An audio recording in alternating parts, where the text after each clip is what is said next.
अस्सलाम वालेकुम जी। ये पहली वाली वीडियो का ही दूसरा हिस्सा है जिसके अंदर हम लोगों ने सुप्रीम कोर्ट के हवाले से, जुडिशरी के हवाले से एक सियासी एलिमेंट के एतबार से बात करनी है। और ये हमने क्यों करनी है, ये इसलिए करनी है क्योंकि ये जब इमरान खान साहब की 3 दफ़ा वीडियो अपीयरेंसेस हुई हैं सुप्रीम कोर्ट के बेंच के सामने, तो उन्होंने अपनी बड़ी राम कहानी सुनाई कि बड़ा जुल्म व सितम उनके साथ हो रहा है और पता नहीं क्या क्या हो रहा है। तो उसी दौरान उनको सुप्रीम कोर्ट की तरफ से ये मशवरा दिया गया कि भाई आप सियासतदानों से क्यों नहीं बात करते। जिस तरह से मैंने आपको पिछली वीडियो में भी बताया कि बात क्या हो रही है, बात हो रही है नैब के हवाले से। तो इमरान खान साहब कह रहे हैं कि लीजिए नैब का चेयरमैन भी आप लगाएं। आगे से जज साहिबान ने कहा, काजी फैज़ साहब ने कहा कि भाई you refer to the parliament, आप पार्लियामेंट को रेफर करें। ठीक है, इसी तरह जो चीफ जस्टिस थे काजी फैज़ साहब and for that matter the supreme court ने इमरान खान साहब को बोला कि आप, अगर आपको लग रहा है कि मुल्क के अंदर मार्शल लॉ लगा, क्योंकि इमरान खान साहब जो कह रहे थे मार्शल लॉ से भी बुरे हालात हैं, ये मार्शल लॉ लग चुका है, ये उनको लगता है। हालांकि मैं आपको बता रही हूँ मार्शल लॉ नहीं लगा। अगर ये आज का दौर, अगर इसको मैं कंपेयर करूँ इमरान खान के उस दौर से जब इमरान खान वज़ीर आज़म थे, तो उस टाइम पर जितनी मीडिया पर सख्ती थी और उस टाइम पर जितना मैंने भुगता है, और मुझ समेत जैसे मेरे स्कूल ऑफ थॉट से बिलोंग करने वाले anchors, reporters, programs and TV channels, उन्होंने जितना भुगता है ना, उतना बुरा वक्त कभी भी नहीं हो सकता। अल्लाह ना करे कि उससे ज़्यादा बुरा वक्त कभी हमारे ऊपर आए। प्राइम मिनिस्टर हाउस से फ़ोन आया करता था, और प्राइम मिनिस्टर हाउस से जो साहब फ़ोन किया करते थे उनका सिविलियन बालादस्ती से किसी किस्म का कोई ताल्लुक नहीं था, और नाम लेकर के बोला जाता था कि सीधी बात को बंद करें, बीनिश को बंद करें, ये बंद करें, नवाज शरीफ का नाम क्यों चला है, मरियम नवाज का टिकर क्यों चला है, क्योंकि उस ज़माने के ऊपर के ज़माने में वो रैलीज चलाया करती थी। लेकिन इमरान खान साहब को तो वो नहीं पता ना, क्योंकि इमरान खान साहब को तो सिर्फ वही लोग सहाफ़ी लगते हैं और वही लोग जर्नलिज्म करते हुए लगते हैं जो कि असल में इमरान खान साहब के हक़ की बात करते हैं। जो इमरान खान साहब की बात ना करे या इमरान खान साहब की तरफ की बात ना करे, वो तो ना सहाफ़ी है, ना इमरान खान साहब को पसंद है। एनीवेज जी, सो उस टाइम पे इमरान खान साहब उनको कह रहे थे कि जी ये मार्शल लॉ है और बहुत संगीन किस्म के जी बूटों की चाप आ रही है। ठीक है, तो इसके ऊपर उन्होंने सुप्रीम कोर्ट के जो मोतबर जजेस थे, ऑनरेबल, उन्होंने कहा कि भाई तो अगर आपको लग रहा है कि मार्शल लॉ है तो आपको तो सियासतदानों से बात करनी चाहिए। उस टाइम पर इमरान खान ने कहा नहीं जी मैं नहीं बात करता सियासतदानों से, हैं, बड़ा अपना टंगार दिखाया कि मैं नहीं बात करता सियासतदानों से, मैं तो उनसे बात करता हूँ जिनके पास ताकत होती है, और इस वक्त जो ताकत है वो इस्टेब्लिशमेंट के पास है, आर्मी चीफ साहब के पास है, तो मैंने तो भाई जनरल आसिम मुनीर साहब से बात करनी है। अच्छा, अब जितने भी जो यूथिया ब्रिगेड थी, वही अगेन पत्ता वत्ता उनको कख नहीं होता है, 0/0 सियासत में इनके मार्क्स जो है ना वो 0 आएंगे, 0। इनको पता तो कुछ होता नहीं है, तो अरे देखा देखा जी हमारा कप्तान डट के खड़ा है, देखा देखा जी हमारा कप्तान कैसे जी आगे बिल्कुल खड़ा हो गया। और ये तो पॉइंट ये है कि ये तो इतने फजूल से, इतने, मैं ये कहूँगी कि इतने बेवकूफ़ से लोग हैं, इतने दिमाग के, आंखों के अंधे लोग हैं जितने भी इमरान खान के पैरोकार हैं, क्योंकि उनमें शऊर नहीं है, उनमें बिल्कुल भी शऊर नहीं है। उनको ये भूल जाता है कि जब 2013 के अंदर, सुनते जाइएगा, 2013 में इमरान खान जब नवाज शरीफ से मुलाकात की तो उन्होंने ये प्रॉमिस किया कि वो और नवाज शरीफ इकट्ठे मिलकर के आगे चलेंगे। अच्छा, अब वो प्रॉमिस कैसा हुआ, असल वो ही देखें ना, फिर हिस्ट्री में जाना पड़ता है, फिर बातें खुलनी पड़ती हैं। इसीलिए मैंने कहा था हम ये वीडियो 2 हिस्सों में करेंगे।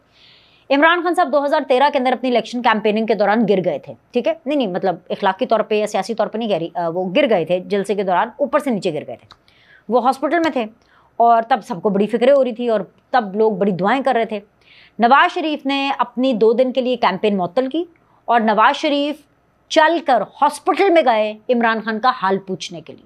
ऑलराइट, जब नवाज शरीफ साहब वहाँ पे गए तो ज़ाहिर उनके बीच में बातें हुई, फूलों का गुलदस्ता लेकर के गए बड़े अच्छे तरीके से। तो इमरान खान साहब ने कहा कि जी मैं आपके साथ, हम मिल के चलेंगे, उनकी एक अंडरस्टैंडिंग हो गई, कंफर्ट लेवल हो गया कि ठीक है जी, ठीक है भाई, सब सियासतदान आपस में मिलके ही चलते हैं। अब पीपल्स पार्टी देखें अपनी सियासत कर रही है, वो तो अपनी 2-2 डबल सियासत कर रही है, सामने से कोई और पीछे से कोई और, लेकिन फिर भी एक तमीज़ तमद्दुन, एक वर्किंग रिलेशन है जो वो नून लीग के साथ कर रही है। इसी तरह एमक्यूएम और पीपल्स पार्टी की बिल्कुल नहीं बनती, लेकिन फिर भी उन्होंने एक वर्किंग रिलेशन डेवलप किया हुआ है।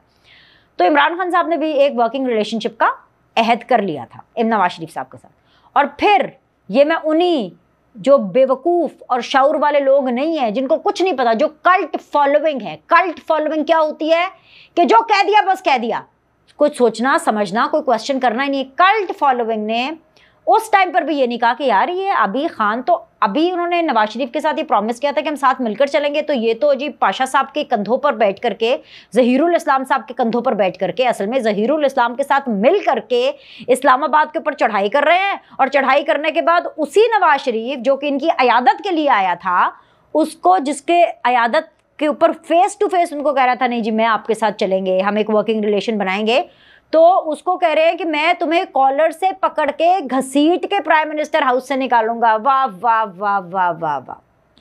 उसके बाद इमरान खान साहब ने क्या ज़हीरुल इस्लाम, क्या राहील शरीफ, वही राहील शरीफ अंपायर की उंगली, अंपायर की उंगली, अंपायर की उंगली, वो तो इनकी एक ऑडियो कॉल इंटरसेप्ट हो गई जब वो IB intelligence bureau prime minister के अंडर होता है, वो ऑडियो इंटरसेप्ट हो गई जिसमें फ़ौजियों की इन्वॉल्वमेंट शामिल थी। वो IB ने जो ऑडियो है वो उस वक्त के प्राइम मिनिस्टर को बताई, प्राइम मिनिस्टर ने वो ऑडियो राहील शरीफ साहब उस टाइम पे आर्मी चीफ थे उनको दी कि देखें भाई आपके जो नीचे के कुछ लोग हैं वो तो सारी ये हरकतें कर रहे हैं।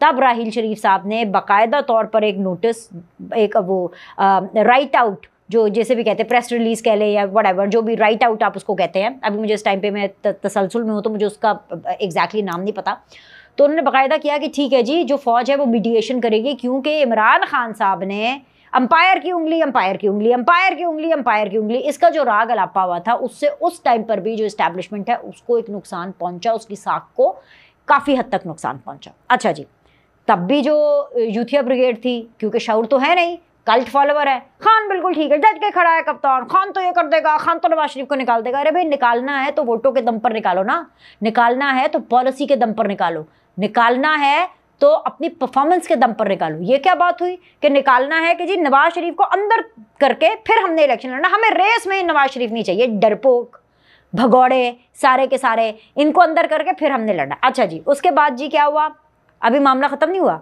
उसके बाद इनकी येस हो गई, बड़ा ज़बरदस्त हो गया। जनरल बाजवा साहब जो हैं वो उनको बहुत अच्छे लगना शुरू हो गए, इस हद तक मोहब्बत हो गई कि जी जनरल बाजवा तो कौम के अब्बू बन गए। उसके बाद वोट ऑफ नो कॉन्फिडेंस हुआ। वोट ऑफ नो कॉन्फिडेंस के अंदर क्योंकि बाजवा साहब न्यूट्रल रहे, उन्होंने इमरान खान साहब की हुकूमत नहीं बचाई, उन्होंने MNAs को नहीं बुलाया और उनको नहीं कहा कि खबरदार तुम लोगों ने इमरान के खिलाफ वोट नहीं करना, इमरान के हक में वोट करना है। उन्होंने ये गलती नहीं की जो वो बार बार करते रहे थे, इस दफ़ा उन्होंने नहीं की। तो जनरल बाजवा जो कौम के अब्बू थे वो कौम के अब्बू भी नहीं रहे, बल्कि वो गद्दार वतन उनको डिक्लेयर कर दिया। सो इमरान खान की और इनकी कल्ट फॉलोइंग की सियासत ये है कि day to day, person to person, general to general, ठीक है, यानी कि आप जनरल बाजवा साहब का नाम भी नहीं सुनना चाहता, वो बहुत बुरे हो गए, लेकिन उस टाइम पे जनरल बाजवा साहब का नारे बज रहे थे, है वो तो हमारे अब्बू है, हमारा बाप है, मेरे तो अपने बाप ने मुझे इतना प्यार नहीं किया जितना जनरल बाजवा ने मेरे लिए किया, है ना। यही इमरान खान साहब और कौम यूथ की यही इस वक्त बातें होती थी। अब ये सब कुछ होने के बाद मैं मुज़ाकरात नहीं करूँगा, मैं इनके साथ नहीं बैठूँगा, मैं चोरों डाकुओं के साथ नहीं बैठूँगा। हालांकि ये डीजल साहब के साथ भी बैठे, मौलाना फजलुर रहमान मेरे लिए बहुत काबिल एहतराम, लेकिन इमरान खान साहब के लिए वो तो डीजल ही है। महमूद खान अचकज़ई साहब के साथ भी बैठे, मेरे लिए बहुत काबिल एहतराम, लेकिन इनके लिए तो दुपट्टे वाली सरकार है, चादर वाली सरकार है, खैर जो भी है। उसके बाद जी जब इनको कट टू सुप्रीम कोर्ट के अंदर से ये इंडिया दिया गया और ये आइडिया दिया गया कि भाई then you should sit with the politicians, आपको तो सियासतदान, उस टाइम पर इन सारों ने बोला, यूथिया ब्रिगेड ने, कि देखा देखा जो इस्टेब्लिशमेंट है वो किस तरह सुप्रीम कोर्ट के ज़रिए इमरान खान साहब को डील करने के लिए कह रही है, देखा देखा। अब इस बात को 24 घंटे गुजरे, बमुश्किल 24 घंटे गुजरे।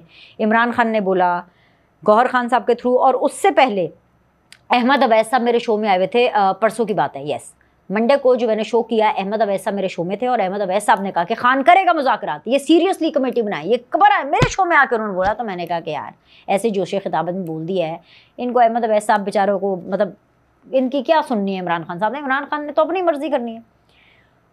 अब जी इमरान खान साहब ने फिर गौहर खान साहब के थ्रू जब उनकी मुलाकात हुई तो उन्होंने कहा कि ठीक है जी हम मुज़ाकरात करने के लिए तैयार हैं और हम नून लीग से भी बात करेंगे, पीपल्स पार्टी से भी बात करेंगे, लेकिन जी हमारी 3 शर्तें हैं, 3 शर्तें और बात ख़त्म। सुन लें जी 3 शर्तें क्या हैं। 3 शर्तें हैं जी। शर्त नंबर 1 मैंडेट वापस किया जाए। शर्त नंबर 2 कि जो 9 मई है उसके वाक़यात के हवाले से जुडिशल कमीशन बनाया जाए। शर्त नंबर 3 कि जो इनके बाकी लोगों के ऊपर केसेस चल रहे हैं उनको फेयर ट्रायल का मौका दिया जाए। अच्छा वैसे तो तीनों शराइत ठीक है रख दी इन्होंने, ना करने वाली बात, लेकिन टेक्निकली इसमें बड़ा प्रॉब्लम है। प्रॉब्लम ये है कि मैंडेट वापस किया जाए। मैंडेट वापस तो शहबाज शरीफ ने तो नहीं करना ना, हुकूमत ने तो नहीं करना, वो तो इलेक्शन कमीशन ट्राइब्यूनल में जाना पड़ेगा, जो भी है। तो ये उस फोरम पर जाके बोले, नंबर 1। नंबर 2 कि अगर मैंडेट ही वापस करना है तो फिर तो हुकूमत रहेगी नहीं, तो फिर आपने मुज़ाकरात किससे कर रहे हैं? हाँ, ये जो ज़्यादा शान पत्ती होती है ना, ज़्यादा स्मार्टनेस, ओवर स्मार्टनेस, ये कभी कभी ना बाइस से नदामत बनती है, हंसी आती है। दूसरी बात, जो 9 मई के ऊपर जुडिशल कमीशन बनाया, आप वाहिद लोग देख रहे हैं जो अपने ऊपर ही कह रहे हैं जुडिशल कमीशन बना लो, इसलिए क्योंकि 9 मई की आड़ में इमरान खान साहब फ़ौज को गंदा करना चाहते हैं, और 9 मई की इसी जुडिशल कमीशन के हवाले से, क्योंकि इनको पता है कि जो जुडिशरी है वो अभी इनकी पॉपुलैरिटी के सहर में है। जुडिशरी अभी गाली गलोच का जो भार है वो नहीं उठा सकती, जुडिशरी धमकियाँ तरियाँ नहीं उठा सकती। आपने देखा ही, इस्लामाबाद हाई कोर्ट के जजेस अगर कह रहे हैं कि उनको धमकियाँ आई और उसके लिए उन्होंने ख़त लिखना मुनासिब समझा चीफ जस्टिस को, अपने जज के इख्तियारात इस्तेमाल करना मुनासिब नहीं समझा कि भाई जो उनको थ्रेट कर रहा है उसी वक्त बुलाएं, उसको सज़ा सुनाएं, जो भी है, जो उसका प्रोसेस है एज अ जज आप वो करें, रादर देन कि आप अपने सुपीरियर जज को ख़त लिख रहे हो, मुझे डर लग रहा है, मुझे कोई धमका रहा है, मुझे डर लग रहा है। आप अपनी एनीवेज, खैर अगेन लॉन्ग डिबेट। मैंने आपको कहा ना, सारी चीज़ें इंटरलिंक्ड हैं। अच्छा, अब ये 3 शराइत तो जी साहब बहादुर ने बता दी हमें, साहब बहादुर क्या, साहब डरपोक ने हमें बता दी कि जी ये शर्त है। लेकिन साथ ही एक नया ट्विस्ट है कि ये सारी चीज़ें गौहर खान नहीं करेंगे, ये सारी चीज़ें महमूद खान अचकज़ई साहब, जी वही दुपट्टे वाली आंटी इमरान खान साहब वाली, महमूद खान अचकज़ई साहब करेंगे। अब बहैसियत एक सियासतदान मैं महमूद खान अचकज़ई साहब की बड़ी रिस्पेक्ट करती हूँ। He is a very fine politician, very fine politician, and as a political commentator I respect that type of politics. मगर टाइमिंग बहुत ऑफ है, क्योंकि महमूद खान अचकज़ई साहब जो हैं वो ऑफकोर्स जरदारी साहब से बात करेंगे, जरदारी साहब उनकी बात सुनेंगे। जरदारी साहब is the president of the country at the moment, और जरदारी साहब सुप्रीम कमांडर भी हैं अफवाज के।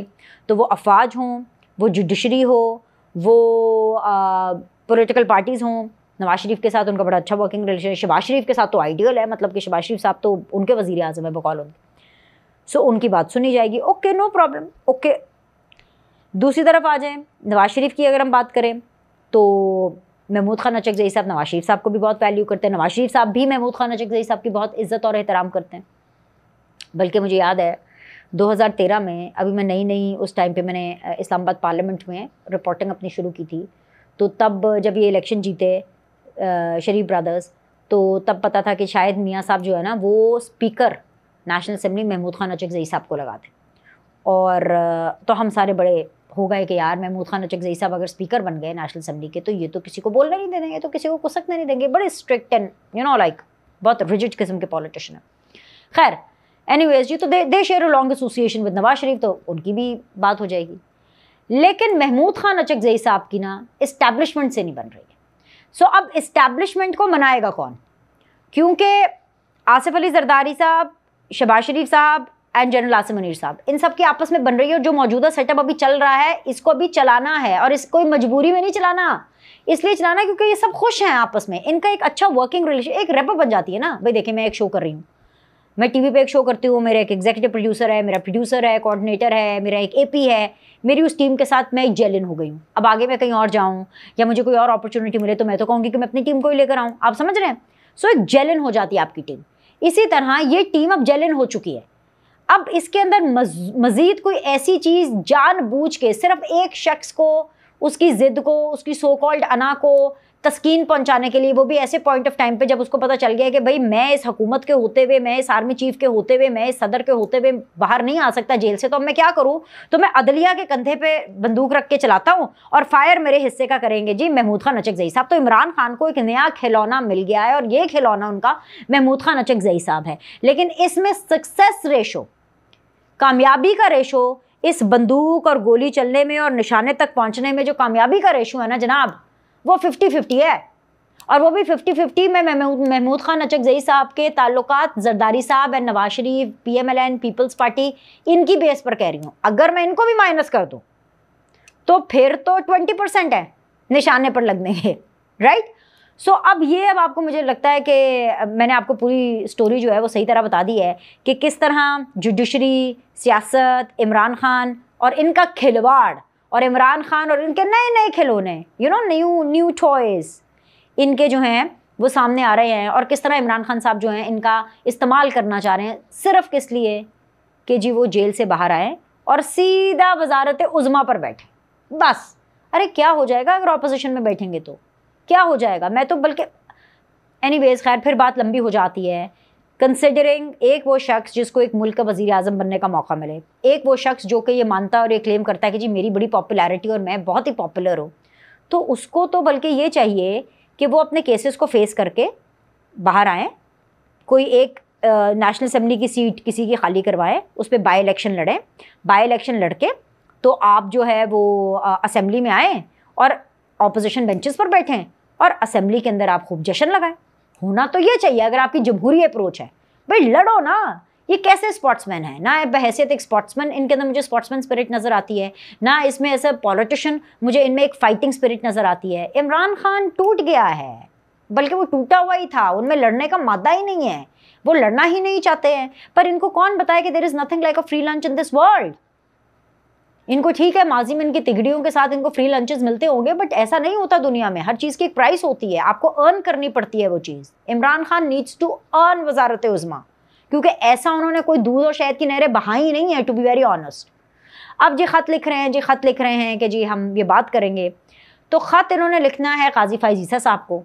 मुझे ये लगता है, आखिरी बात, ये मेरा एनालिसिस है, खबर नहीं है, मुझे ये लगता है कि काजी फ़ाइज़ ईसा साहब ये सुप्रीम कोर्ट जो है इमरान खान साहब को ये कहेगी या तो ये ख़त आप चीफ एग्जीक्यूटिव यानी शहबाज शरीफ साहब को लिखें, प्राइम मिनिस्टर को लिखें, या ये ख़त आप पार्लियामेंट को लिखें।